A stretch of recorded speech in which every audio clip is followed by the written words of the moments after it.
July 8th, PFT-OT, just 17 days away from the return of PFT Live to Peacock, Sirius XM 85, and wherever you get your podcasts. Also, can't forget Sky Sports. I am hearing constantly from our friends in the UK and Ireland who cannot wait for us to come back. And I get asked the question over and over again, which makes me wonder, have I not been clear? July 25. Do you use the same calendar there, folks, that we use here? July 25. Did the days change? Do the months change? July 25. That's when we'll be back, assuming Sky hasn't forgotten about us, assuming Sky actually plays the show. That's the one thing that I don't miss. I miss doing the show. I miss seeing Chris. I miss that 2 hours in the morning. It's completely screwed up my routine not to have to be up at 7 a.m. I don't miss the daily updates on what Sky has done with PFT Live. Hey, they moved it to 10 o'clock tonight. I didn't know, and I really didn't care. Hey, they didn't play your show tonight. I can't do anything about it. I'm sorry, but I can't really deal with it. Although we do have a line of communication there. So now when the complaints come in, I just send them to that guy, and he gets to deal with all the stuff that we've been dealing with. But we do appreciate and enjoy our audience, zealous and loyal and very interested in NFL audience in the UK. Let's get to it. A lot of people very zealous and interested in the Deshaun Watson case. Big picture. Nothing's really been going on because Monday, July 11 is the day on which the two sides will submit their documents to Judge Sue L. Robinson so that she can then make a decision on whether and to what extent Deshaun Watson should be disciplined. Now, maybe there'll be some settlement talks after the paperwork is submitted. As someone said to me yesterday, you can't expect settlement to happen while the lawyers are billing their hours on the briefs that are being submitted on Monday. And that's a good point. After the dust settles, after the meter is off, when it comes to putting together 20 or 30 pages, sometimes there's a page limit that's applied.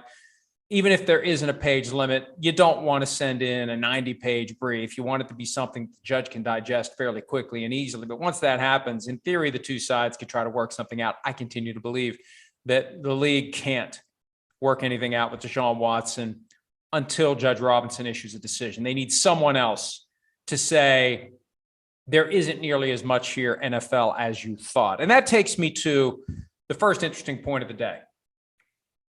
Josina Anderson of CBS reported yesterday that as to one of the 12, remember the NFL, of the 24 lawsuits and at least two other claimants that were out there, the NFL talked to 12 people. And then the NFL whittled 12 down to 5 for the purposes of last week's hearing. Josina Anderson reported that as to one of the 12 that didn't become one of the 5, there was an interview of the woman's adult son, and the son said that the woman was very complimentary of Deshaun Watson until allegations started to surface, and then it pivoted. And the impression that was created by the reporting from Josina Anderson was basically, this is a money grab. It wasn't reported that way, but that's the inescapable conclusion that you come to when you look at what she reported.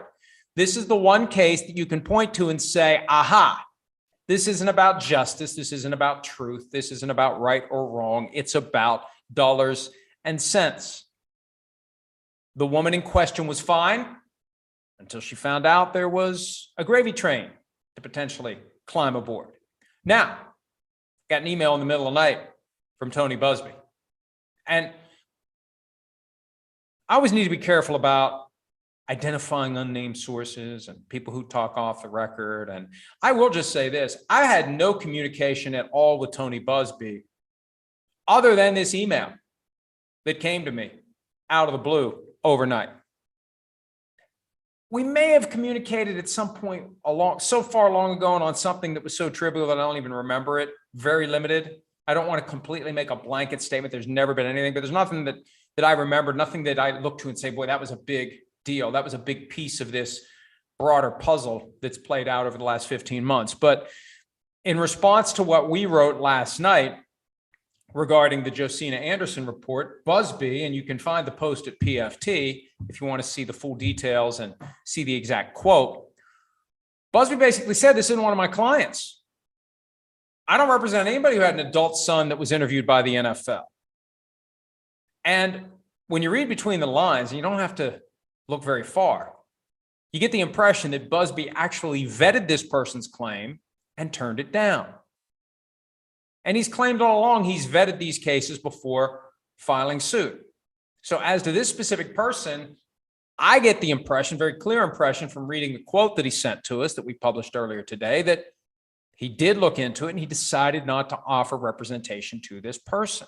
Maybe in the process of looking into her claim, he realized that something didn't add up, or he just got a sense from talking to her. And people who practice law for an extended period of time develop a very keen sense of who is and isn't full of crap. Now, sometimes you get bamboozled.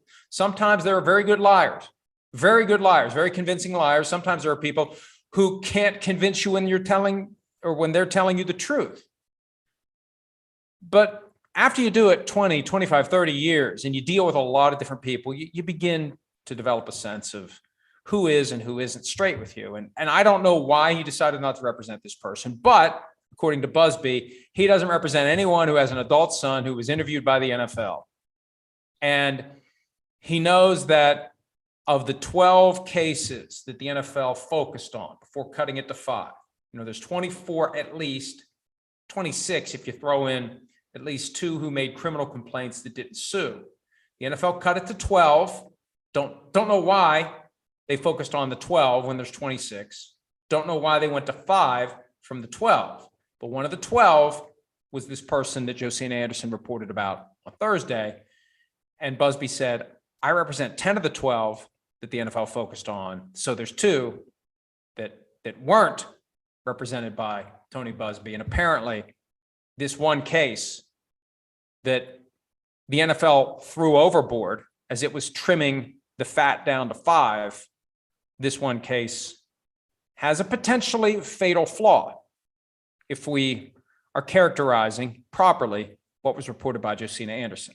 So that's important because I think some people were looking at that report as evidence of that first domino. You just hit the first domino and they all start falling and the cases fall apart. And we finally have our evidence of a grand conspiracy that was held together by Tony Busby. All of these claims are meritless to the point of frivolous, but Tony Busby, the Pied Piper of Houston, holds them together for 15 months and manages to not have anyone break ranks, to not have anyone send a text message. When are we going to get our money? Hey, I thought we were settling this case in October when they were going to trade him to the Dolphins. I want my money, $100,000. I want my $100,000. What the hell's going on? I mean, you would assume that a diligent effort to represent the total interest of Deshaun Watson would come across evidence like that if it existed. And again, for the people who aren't accustomed to how things work in the legal system, they tend to create the footprints, digitally or otherwise, that a good lawyer can then work backward and find. So I look at this and I say, damn, if this is all they got, because I got the distinct impression last week that the Deshaun Watson media assault would begin this week. And I've said all along, Rusty Hardin, the lawyer who represents Deshaun Watson, if you've got a silver bullet, let's see it. Show it to us. Help us understand how you can make that Jenga tower of 24 plus claims collapse onto itself. Show us. If you've got evidence that this is all something that was orchestrated simply by the lawyer, remember? Hardin's associate or partner, I assume it's partner, Leah Graham, if I'm recalling the name correctly. It's been a while and a lot's gone on. The comments made to Soledad O'Brien of Real Sports. How do you say we should believe Deshaun Watson over the 24 people who have sued him? And the explanation was, and I'm paraphrasing here, basically, it's the lawyer. It's always the lawyer. The lawyers are always the evil ones. They're the ones who are orchestrating everything, and they're the ones who are trying to make malice and injustice so he can get on TV and expand his social media following. Look, baloney is what I said to that at the time, and I say baloney to that now.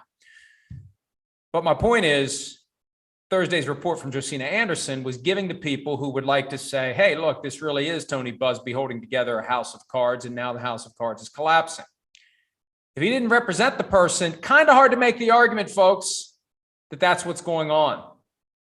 And I wonder whether Now, look, again, the NFL didn't pick that case as one of the 12 that became one of the 5.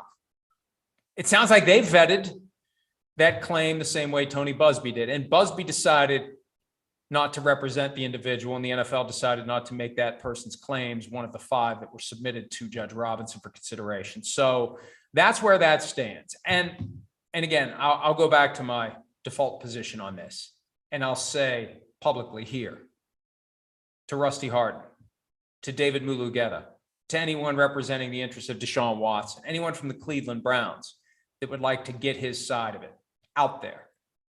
If you have something that shows that these are all bogus claims, if you have something that proves that these claims will fail in civil court, give it to us. There's no court order protecting any of the testimony that has been given in depositions.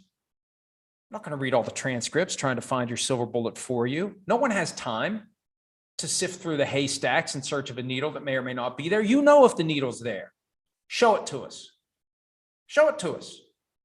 Somebody will report it. I mean, look, Josina Anderson reported the thing about the person who isn't represented by Tony Busby. Surely, if there is some smoking gun out there that shows that one of the individuals represented by Busby is full of crap, that would be significant. Now, 20 of the cases have been settled, presumably for more than the $100,000 that Deshaun Watson was willing to pay in October, because circumstances changed in a negative way for Deshaun Watson since then.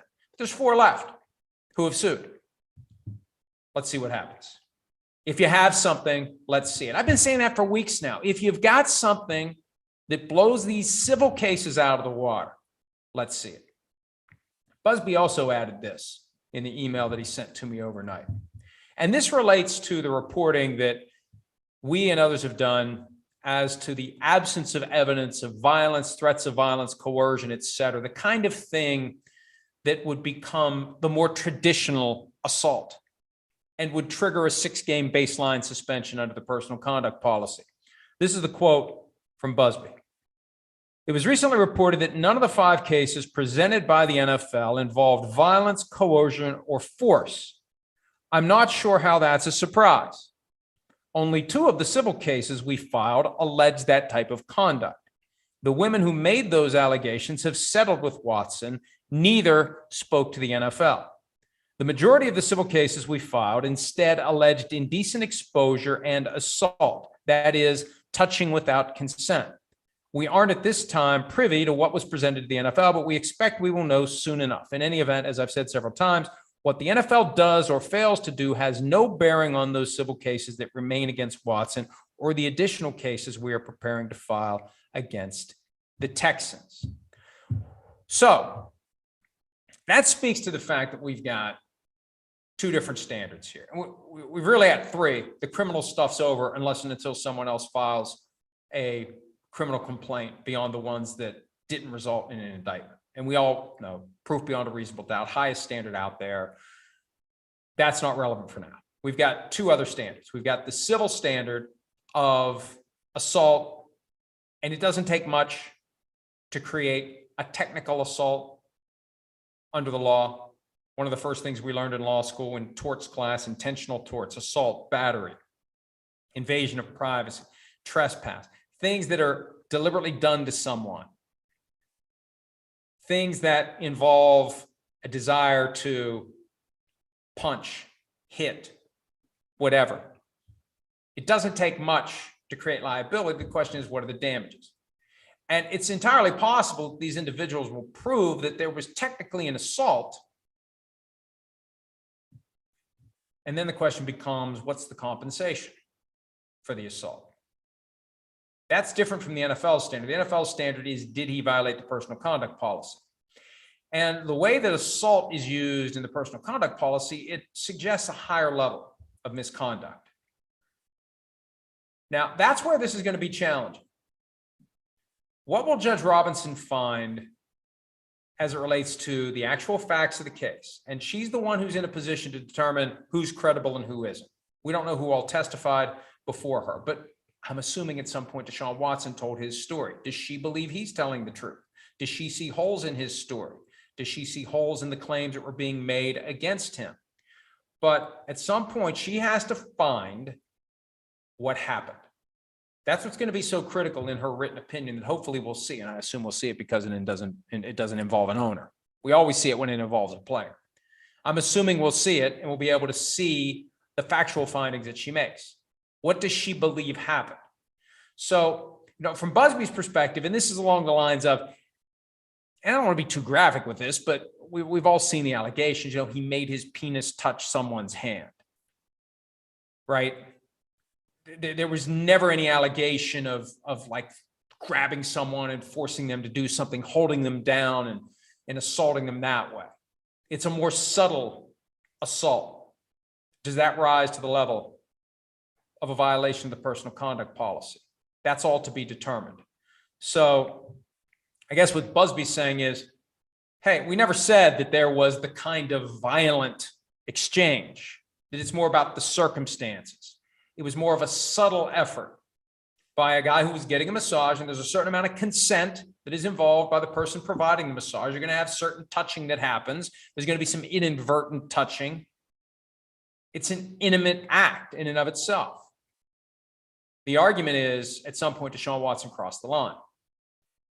And that, depending upon the evidence that was introduced on behalf of the 5 claimants, the 5 the NFL selected, is there a habit that Deshaun Watson was engaging in where he was setting up these private massages and trying, in every case, trying to make them into a sexual encounter? That's why his credibility is so important. And what he said at this hearing is so important. Did he say, I never ever went into these things trying to make them into sexual encounters? I mean, if you draw that line in the sand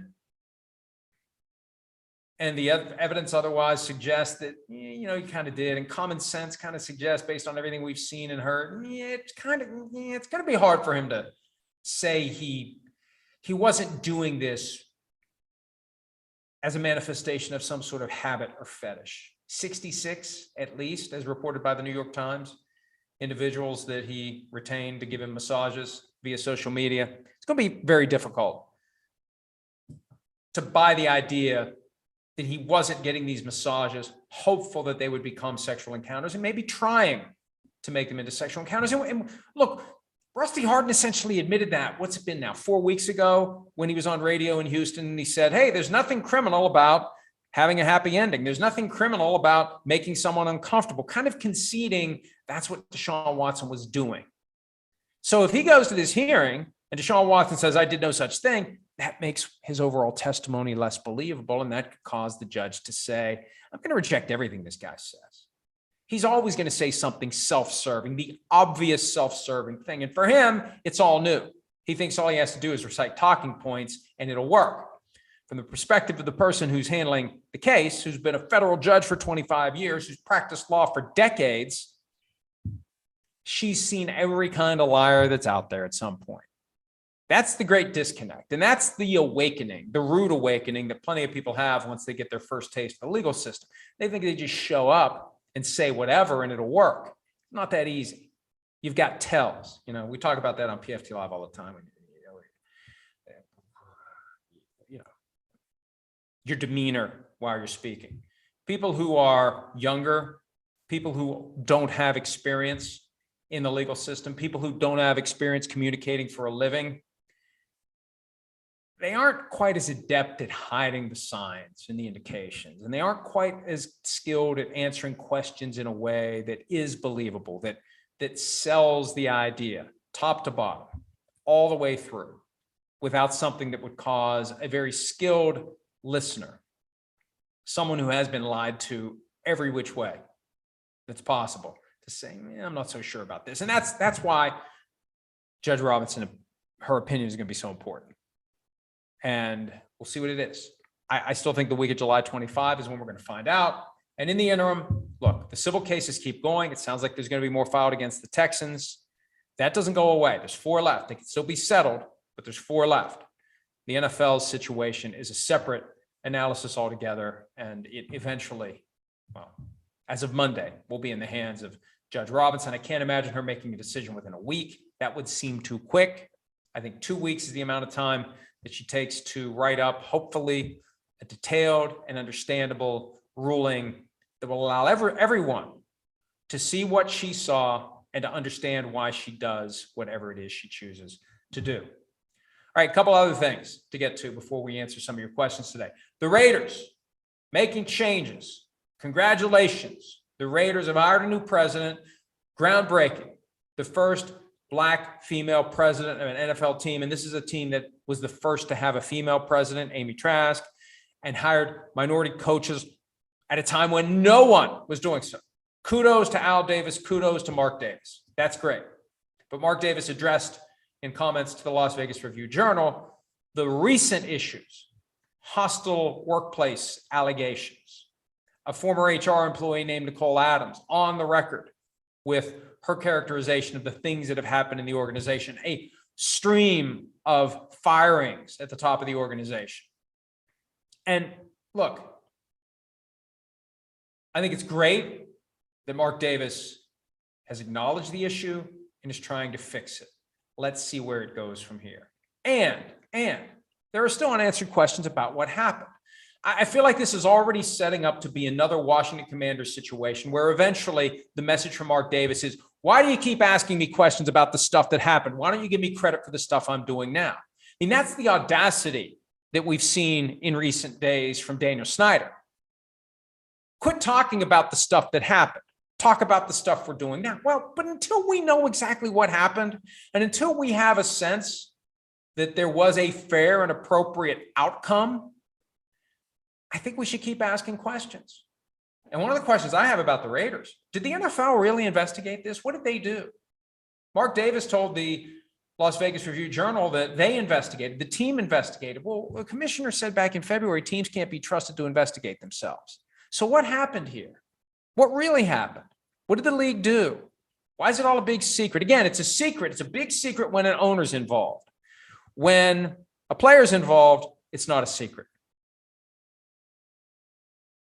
I'm just in favor of transparency. And if transparency is good enough for the players, it should be good enough for the owners. But they keep it all hidden. And I have a theory on that. This ties the two topics we've discussed so far together. And this is going to be part of the reality under this new system of dispensing discipline to players under the personal conduct policy as we go forward. In every case where they try to discipline players, the union is going to say, hey, your policy says owners are held to a higher standard. And here's a list of owners who haven't really been held to a high standard. And it's beyond the three that have been the focal point of the reporting. And we were the first ones to report it, and others have confirmed it. Daniel Snyder, Robert Kraft, Jerry Jones. Those were the three that were the focal point by the union. But there are others out there. There's a whole section in Playmakers. I didn't intend to make a gratuitous pitch for my book about the last 20 years in the NFL, but there's a whole section about owners and how they've been disciplined, and is it really fair?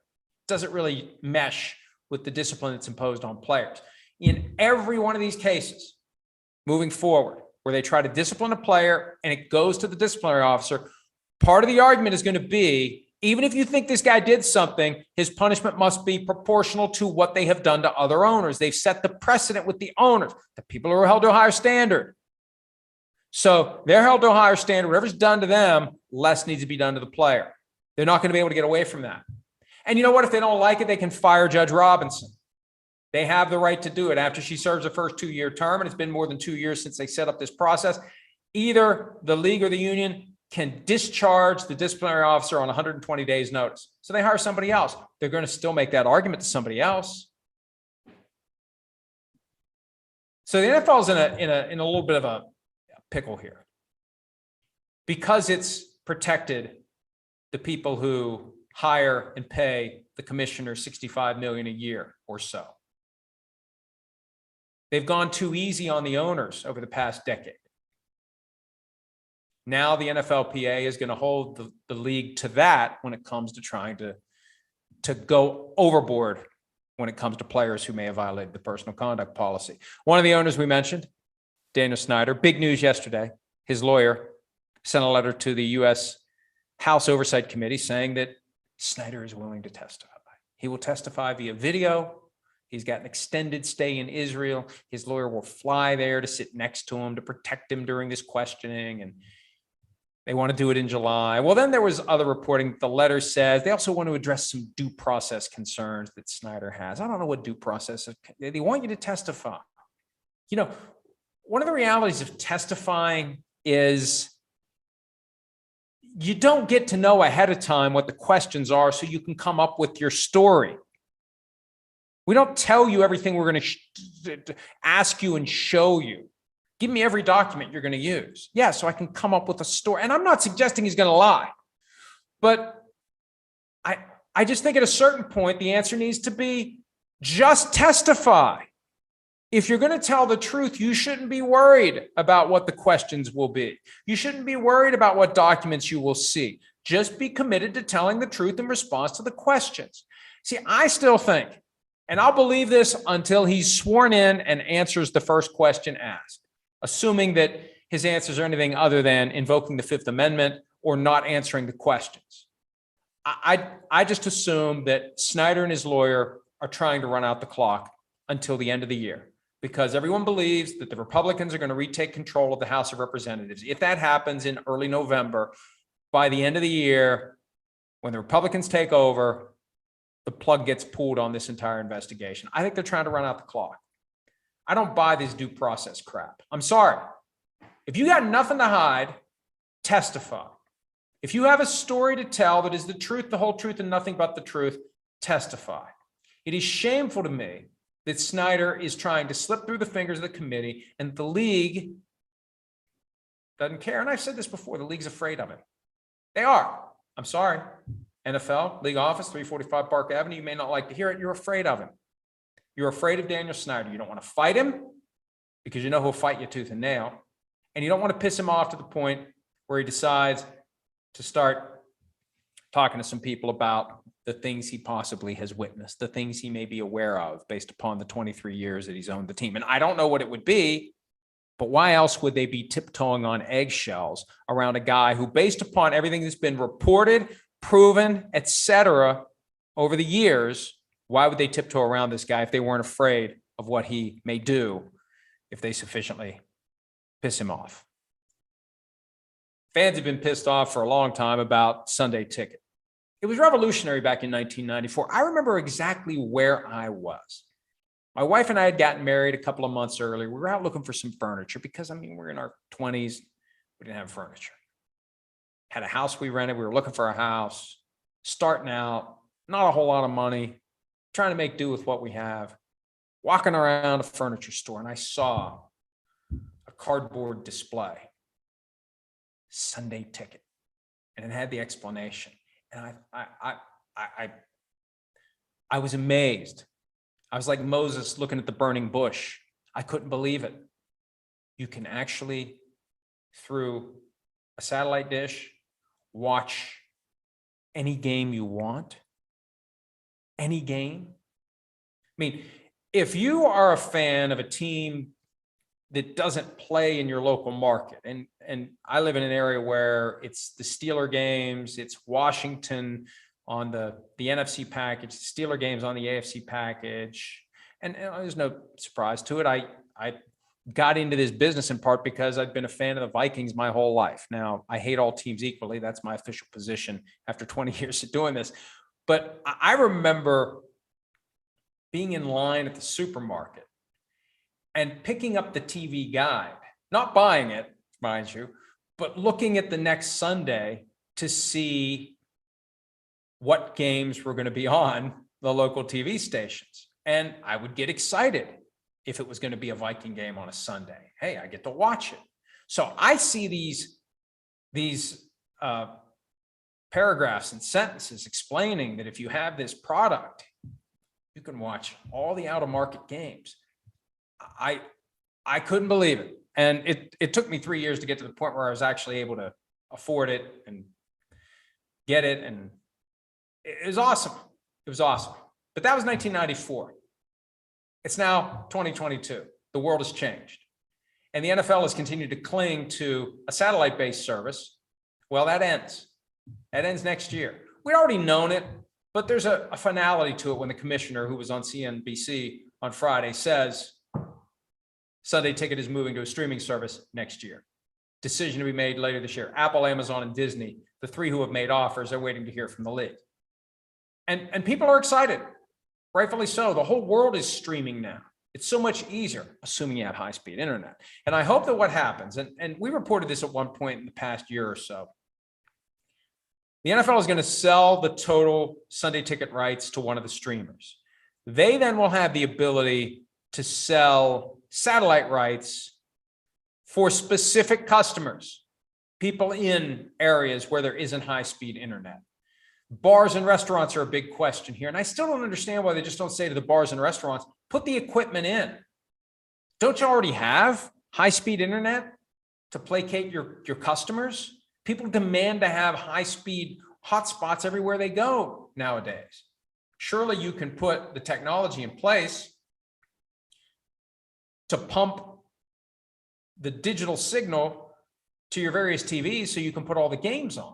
And anybody that has, and we've been fortunate. We've got state-of-the-art, high-speed internet here in West Virginia. People think like it's dueling banjos and we live out in the middle of nowhere. We don't. I don't want anybody to come here and find out, but just take my word for it.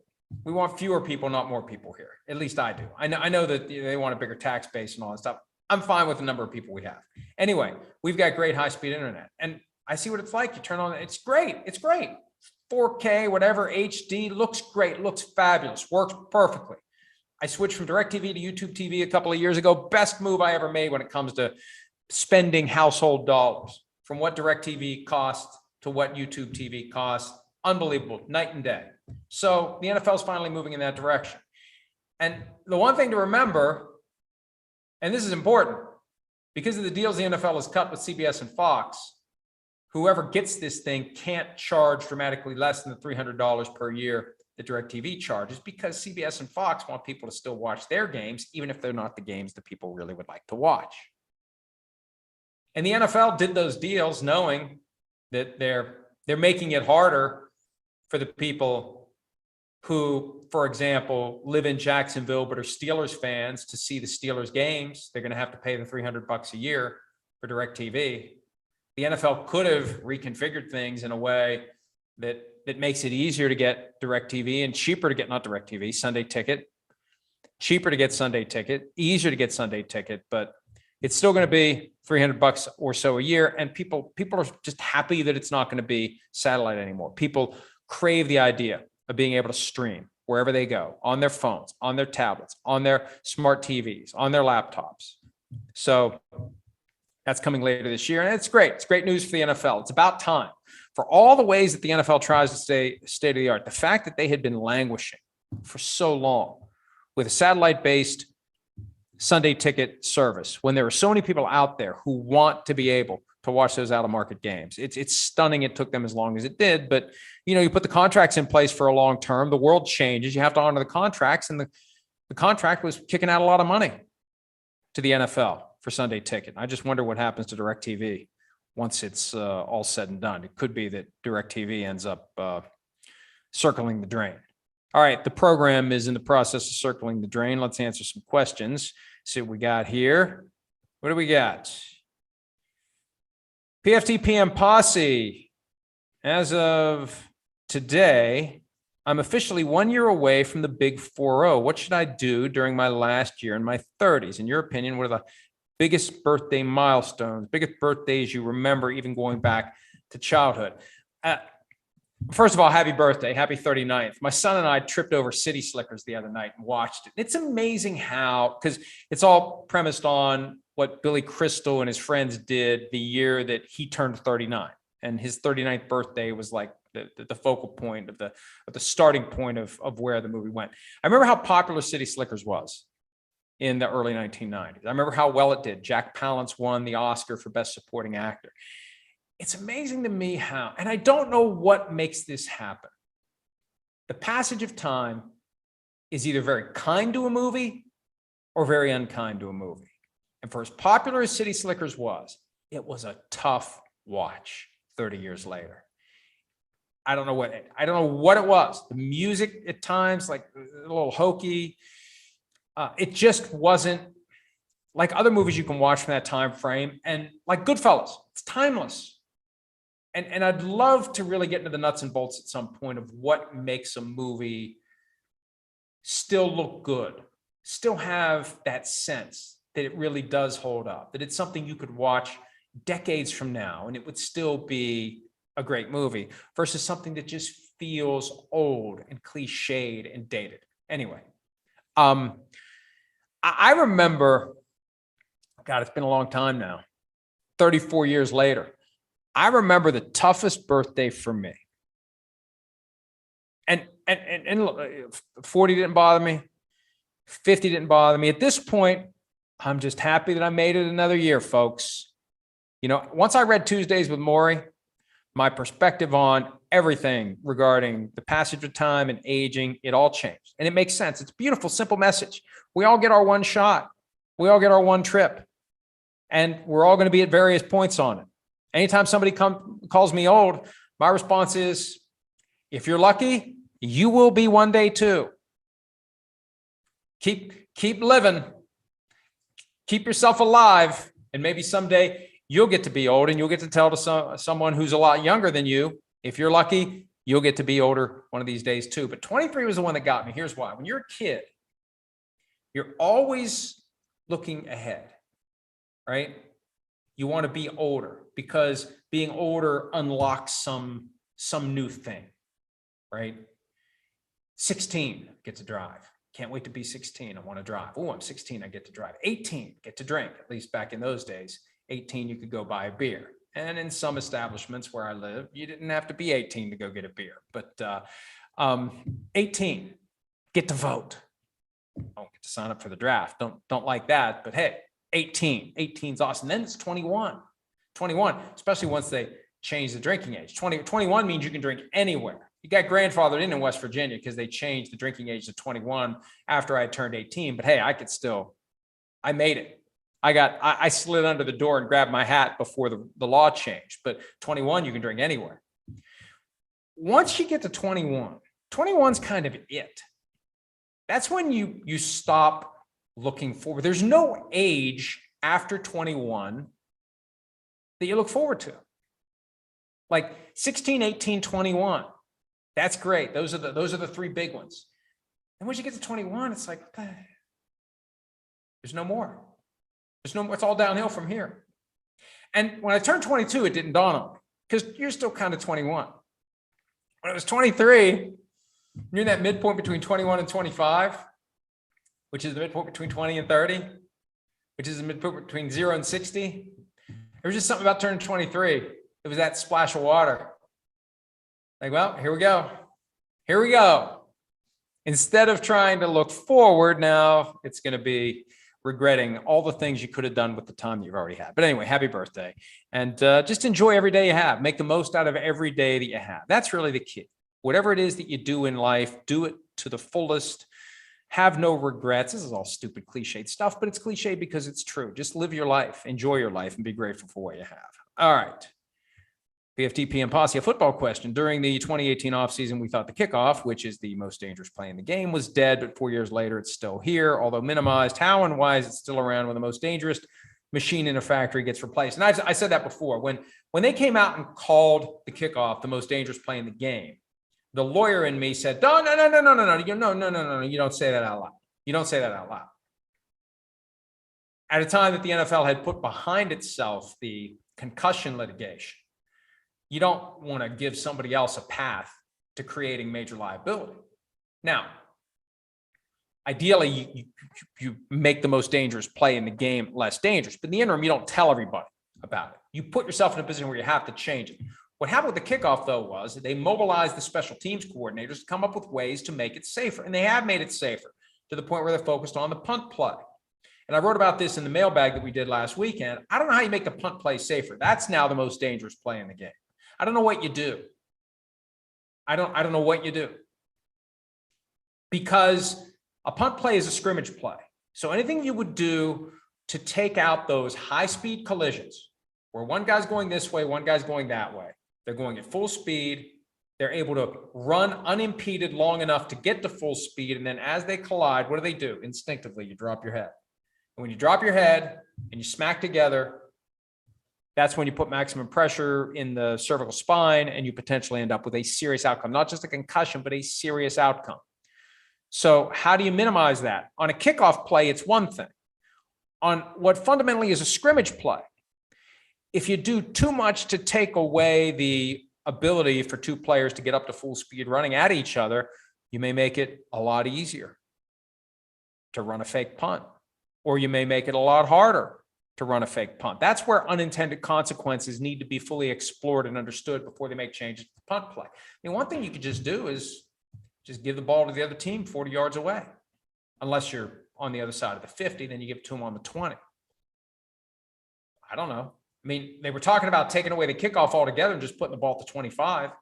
Would there be a way to just say it's fourth down, either go for it or the other team gets it 40 yards from where you are? Or the punt play ends when the ball is caught, right? Or when it comes to rest. So you have an incentive to have someone back there to catch it so it doesn't bounce deeper into your own end and not go into the end zone. But then the problem is, what do the gunners do? See, that's where the unintended consequences come into play. And I know the question was about the kickoff, but the kickoff is settled. The punt is the one that's up in the air. If the guy who catches the punt's not going to try to return it, you don't need to send one guy out on each flank streaming down the field to try to get themselves in position to make the tackle or to force the guy to do a fair catch. So you keep those guys in, then you minimize the chance of a block punt. Well, you still want to have a periodic block punt, don't you? So it's a challenge. But I think the kickoff has been made safe enough that they can live with it. The only problem is it's harder to recover onside kicks, although that has been improved somewhat in recent years. The punt is the one that I think becomes the focus next. Neil watches PFT. Would the NFL be breaking their antitrust exemption to sell streaming rights to different providers? Amazon gets NFC West and North. Apple gets NFC East and South. ESPN gets AFC East and South. Peacock gets AFC North and West. There's a real question as to whether or not the antitrust exemption even applies to streaming. And it may require interpretation. It may require at some point, a legal challenge or a tweaking of the language of the broadcast. What's that called? The Sports Broadcast Act of 1961, something like that. But anyway, there wouldn't be an issue with it. If streaming itself falls within the definition of what the league is exempt from when it comes to antitrust, it's no different than what the league does now. They carve up the TV rights to different companies. You could do mini Sunday tickets. You could. I don't know if the league wants that, but you could. You could have NFC package, AFC package. But the problem is if you're going to charge for it, it just gets complicated. And they like to do one price, all in, all or nothing. I wish that you could just get the rights for one team's games or one weekend, one game at a time. Charge accordingly. You get a deal for buying the whole season. If you want less than the whole season, it costs more. If you want only one team, it costs more. If you want only 1 week, it costs more. So they could do that. I just don't think they would. Neil watches PFT. Jimmy G is going to make $8.9 million from the 49ers this year to be cut, and Sam Darnold is going to make $18 million from the Panthers to back up Baker Mayfield. Why don't the Panthers have more urgency in moving on from Darnold like the 49ers do with Jimmy G? Well, there's a factual error in the question. Jimmy G is not making anything once he's cut. Once he passes his physical, he's got no guarantee. He's got $7.5 million that is guaranteed right now for injury. Once he passes his physical, that guarantee is wiped out. The only way he gets the $7.5 million is if he can't play this year because of injury. And all indications are he's close to being ready to pass a physical. So that's the big difference between Darnold, Mayfield, Garoppolo. Garoppolo gets nothing if he's cut. And that's what makes it a little more risky for the 49ers to keep him around. Okay, they already want to move on from him because he's injury prone. You bring him to training camp as you perpetuate this ruse of, hey, we're going to keep him. Hey, we're going to keep him. Somebody better trade for him because we're going to keep him. And then he gets injured during camp and he's out for the year and you owe him $25 million. I don't know what they're going to do. They have completely mishandled the quarterback position over the past 5 years, in my opinion. They didn't look at Patrick Mahomes. They could have had him. They took Jimmy Garoppolo instead of waiting for Kirk Cousins, which Kyle Shanahan wanted to do. They said no to Tom Brady. And they freaked out last year and they gave up too much to move up to number 3. And they took a guy that maybe Shanahan didn't want. Of course, they're never going to admit that, but there are plenty of people who still believe Shanahan wanted Mac Jones. So it's just a weird situation. And I could see them, if they don't get what they want, and you look at what the Panthers gave up for Baker Mayfield, if you give up a 2024 fifth-round pick that can become a fourth-round pick, the 49ers surely can't expect to get a lot more. Are they just going to keep him and pay him $25 million as the backup? When he's already said he wouldn't wish last year's experience on anyone, and he doesn't want to be there. I guess if they're going to pay him $25 million, he'll deal with it. But what do you do about next year if you're the backup? And the risk that Jimmy Garoppolo takes is this. This is how he can get screwed. They go through training camp. They go through preseason. He's healthy. Trey Lance is a starter. They go to Jimmy Garoppolo late August, early September and say, hey, Jimmy, Trey Lance is our starter. We'd love to keep you around as backup. We just can't pay you $25 million. We'll pay you 10. Oh, I don't want 10. I want 25. Well, sorry. It's 10 or we cut you. And if they cut him, what's he going to get anywhere else in September? That's why he needs to push this thing. I know there was a sense that Baker Mayfield was not going to let himself get screwed around by the Browns. Jimmy G needs to be ready to do that. And he said enough during the offseason to make me think that the 49ers are misreading the whole Jimmy's a nice guy, i.e. Jimmy will do whatever we want him to do. Even if we screw him, he'll just take it. He's a nice guy. Jimmy needs to stand up for himself, and Jimmy needs to insist this get done before camp open, whether he's traded, whether he's cut. The problem is nobody wants to take on $25 million. He's going to have to take less money.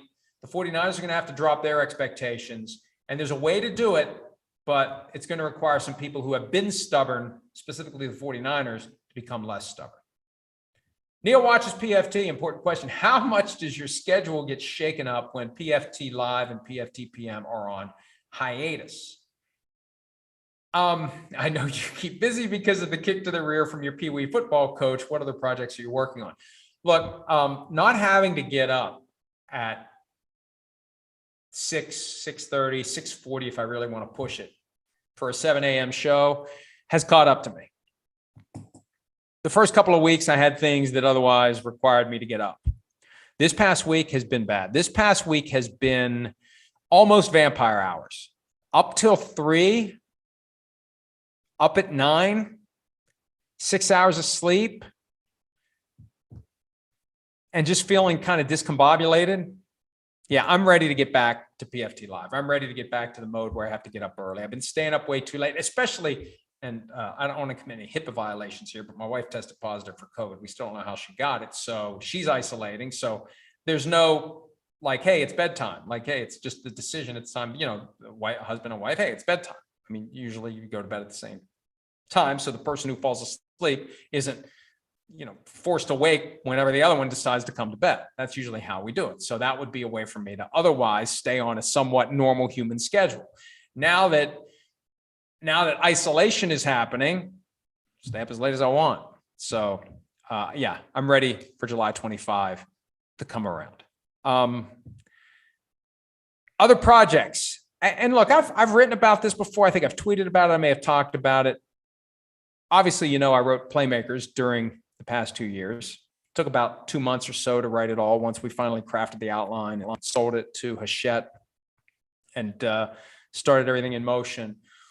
But this change to the day-to-day reality of the pandemic, and I don't go out to dinner. I really don't do anything. We don't have people over as often as we used to, although we have outside gatherings. It's just not like it used to be. And there's a lot of time you have to yourself. And I spend so much time every day writing for PFT, thousands of words every day that just kind of evaporate into nothing.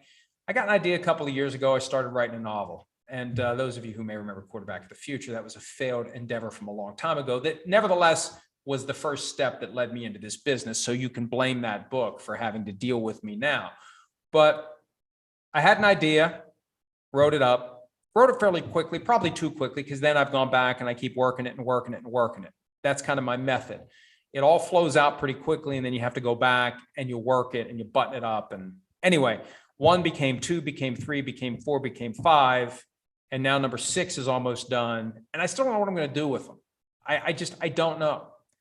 I learned a lot about the publishing industry through Playmakers. And frankly, no disrespect to the folks who who publish Playmakers, but I got a feeling I can make more money if I just sell directly, because I have a feeling how many of the sales came from my efforts to market versus how many came just kind of organically. And we have the platform, we've got the pipeline via the website and the Twitter account and the website. I mean, our traffic keeps going up and up relative to prior years. I mean, it dips in June and July, obviously, but relative to prior years, we continue to hold our own. There's a lot of people that come to the website. And yeah, I've even thought, to be completely transparent and bore you even more than I already am, I actually thought about, and still am thinking about, kind of serializing one of them. I got one in mind where we just post a chapter a day for 60 days. How many chapters are in it? 60 to 80 chapters. Just post one a day and just give it away. And then make the full thing available anytime anybody would want to, read more than one a day. But I thought about that. Did some research on how The Martian got off the ground. Guy posted one chapter a day to his blog, and people liked it. So thinking about different paths for getting the content to you while I keep churning out more and more of it. And I'd like to think that it's not complete and total crap. I'd like to think that. I'd hate to think that I just keep doing it and it's bad. Like, isn't that depressing? Like, if there's something you're really, really bad at, but you like, and you just keep doing it, even though you're bad at it, well, that explains about 90% of the people who play golf. So maybe it's not that surprising. Anyway, Neil watches PFT. If the Lions had made more of a public sale of Matthew Stafford instead of working behind the scenes with Les Snead, could they have gotten more? They possibly could have gotten more for Matthew Stafford, but it was an inside job. I mean, I don't want to piss anybody off any more than I otherwise do, but it's obvious that Brad Holmes, who became the GM of the Lions after working for the Rams, a certain amount of loyalty and gratitude to the Rams for helping him get this job, and they have a mutual problem. Matthew Stafford wants to move on. The Rams can't wait to get rid of Jared Goff. The Rams don't want to give up a first-round pick to get someone to take Jared Goff's contract and have it be obvious that it's a Brock Osweiler situation. So they tuck Jared Goff into the Matthew Stafford trade, and the Rams give up 2 1s and a 3. And as one GM said to me at the time the trade happened, it's a 1 and a 3 for Stafford, and it's a 1 to get Jared Goff off the Rams' books.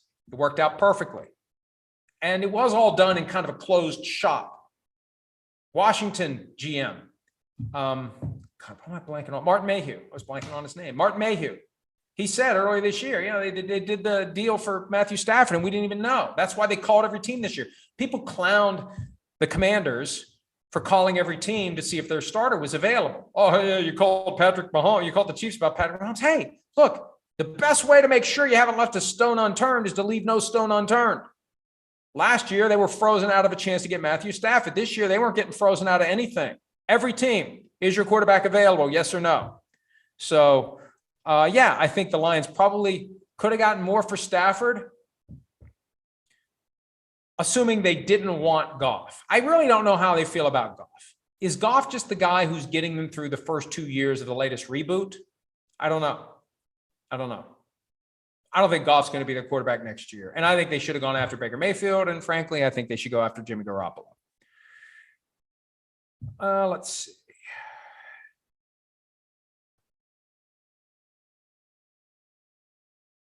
What else do we have here? I'm looking at some of these. I should probably wrap it up. Eric and Teddy, our good friend Pauline, any good books on your summer reading list you would recommend? Nothing depressing, please.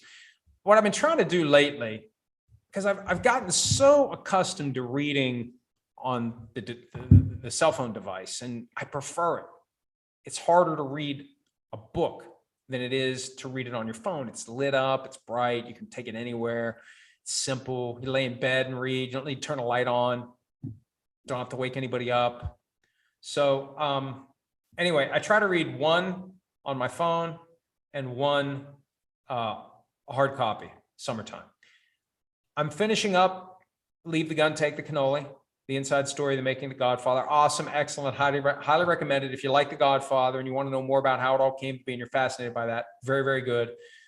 I reread All the Light We Cannot See, and I'd completely forgotten it. I read it 5 or 6 years ago, and I completely forgot it, other than there's a blind girl. That's all I remembered. Everything else I forgot. So it was like, like you go back and watch a movie, you remember it. You go back and read a book sometimes, it really is a new experience all over again. It makes me wonder how many books I have that I should go back and reread. And I probably will reread The Godfather after I finish Leave the Gun, Take the Cannoli. I've got a Dean Martin biography that was recommended to me, but just because I've got a fascination with Dean Martin. He grew up not far from where I'm from, and my dad was a huge Dean Martin fan. So that one's hard copy, and that one's yay thick. So that's probably going to carry me through the rest of the summer.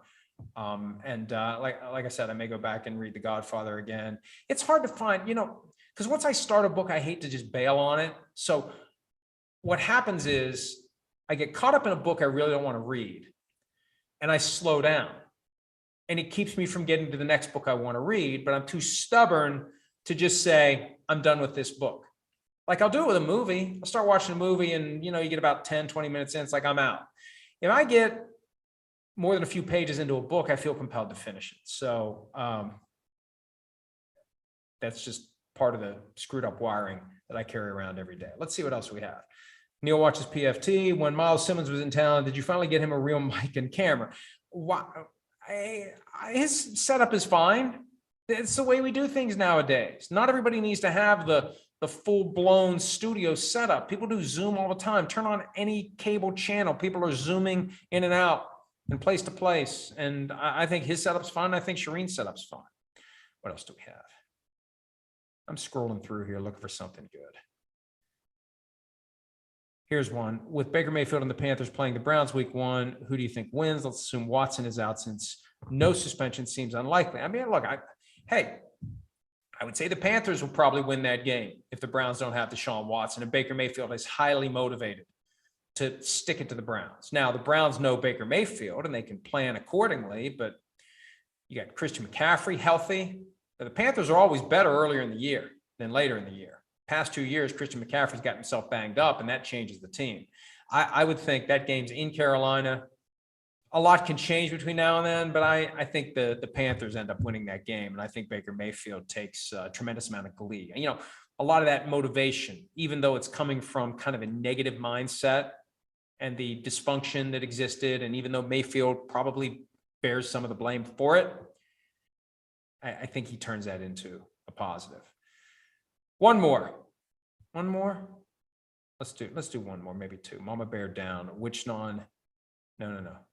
Would the quarterbacks trade Jimmy G to the Seahawks, or do you think they would be scared of losing to him twice in 2022? I think it's more complicated than that. First of all, did the Seahawks want? I mean, the Seahawks really didn't create any clear sense they wanted Baker Mayfield, and they, by all appearances, didn't make a serious play for him. Now Jimmy G, he's the next man up. Is he better than Geno Smith or Drew Lock?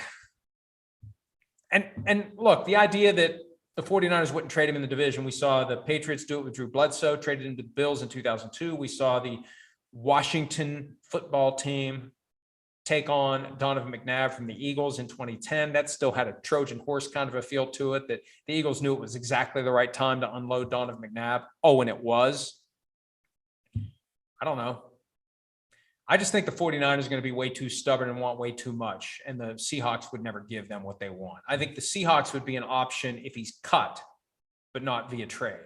And I think that the 49ers would be inclined to take nothing to trade him to a team like the Texans, if the Texans want him, then cut him and worry about him landing with the Seattle Seahawks.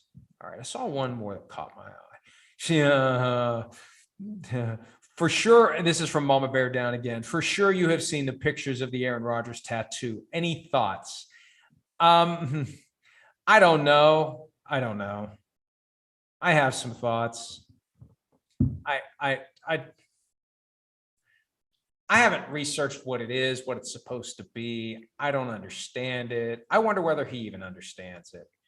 Didn't he say that, like, he had an Ayn Rand book on the shelf when he appeared on the Manning Cast this year, and he just kind of did it just to troll people? Like, would you get a tattoo to just troll people?